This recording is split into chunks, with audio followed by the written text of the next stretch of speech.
Je serai très rapide, puisque Najat Belkacem a dit l'essentiel. Mais je voudrais juste poser une question, deux questions.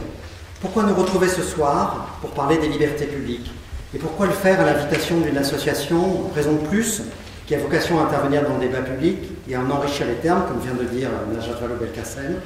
et d'un centre de recherche de l'université PSL, le CEDRE, que je dirige, fondé en 2016, dont les objets et les préoccupations, la théorie démocratique, l'histoire des doctrines, l'histoire des idées républicaines, par exemple, en Europe, pourraient sembler à première vue assez académiques et assez éloignés des enjeux actuels et surtout de l'action politique. Et pourquoi faire dialoguer dans cette rencontre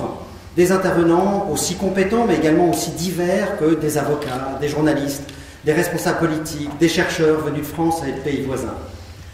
Cela a été d'emblée notre conviction commune avec Najat Belkacem que la question des libertés publiques et des droits humains était aujourd'hui à la fois trop urgente, trop délicate, trop complexe dans cette dimension internationale notamment, pour être enfermée dans une perspective strictement nationale, par exemple un débat strictement français, ou strictement technique, et qu'elle exigeait justement la confrontation des expériences et des idées, la comparaison des situations que nous croyons souvent à tort totalement singulières, nous exagérons souvent la singularité de notre pays, la mutualisation des projets de contre-feu. En somme, pour paraphraser Clémenceau, on n'est pas sûr des citations, nous ne sommes pas sûrs, qui parlait de la guerre et des militaires, les libertés sont une chose trop importante pour les confier aux gouvernants. Certains de ceux qui nous ont accompagnés et encouragés dès le début dans ce projet nous ont à juste titre mis en garde sur ce mélange des genres et sur l'indifférence polie qui pourrait s'établir entre les intervenants, qui parlent des langues absolument différentes, même ou surtout lorsqu'ils habitent le même pays. Plus sérieusement encore, ces amis nous ont alertés sur le parfum trop élitiste que pouvait exhaler le thème retenu pour notre rencontre. Ne courions-nous pas le risque de nous parler qu'à nous-mêmes,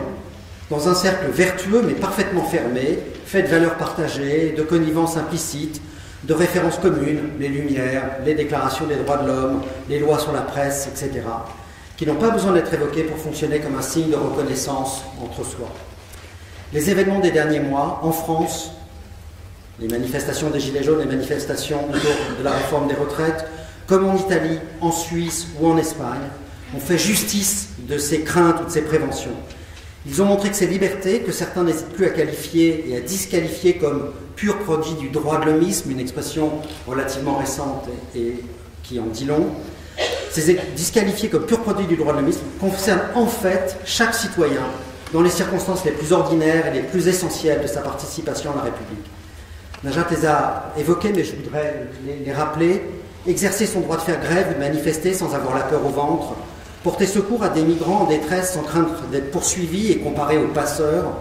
témoigner de son inquiétude devant l'inaction des gouvernements en matière climatique sans être menacé de peines de prison très lourdes, par exemple en Australie, avec les réformes de la loi dans le Queensland qui prévoit des peines de prison, et pour les militants écologistes dits radicaux, ou faire simplement son travail de journaliste. La question des libertés publiques et de leur devenir n'est donc pas l'apanage de nantis ou de chercheurs coupés des réalités, car elle invite aujourd'hui,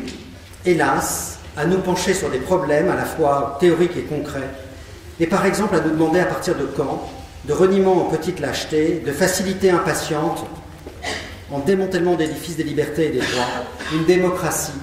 cesse d'être fidèle aux principes qui devaient la définir et finit par ressembler à ce qu'elle dit combattre avec la bonne conscience pour elle. Merci.